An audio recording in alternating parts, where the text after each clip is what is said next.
داستان چای از افسانه‌ها شروع می شود. جایی در چین باستان که میگویند امپراتور شنونگ به طور اتفاقی برگ‌های یک گیاه در آب جوش افتاد و نوشیدنی متولد شد که ذهن را بیدار و بدن را آرام می‌کرد.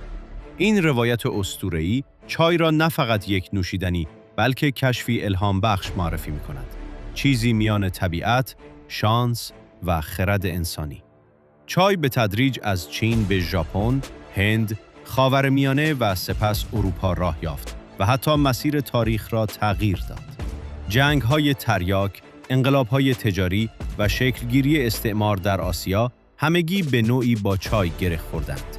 در بریتانیا، چای از یک کالای لوکس به نماد هویت ملی تبدیل شد و سیاست جهانی را تحت تأثیر قرار داد. چای یکی از مهمترین کالاهای تجاری جهان شد.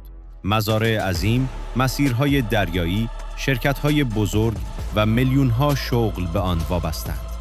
کشورهایی مثل هند، سریلانکا و کنیا اقتصاد خود را بر پایه تولید چای گسترش دادند. چای نشان می‌دهد چگونه یک برگ ساده می‌تواند موتور یک نظام اقتصادی جهانی باشد.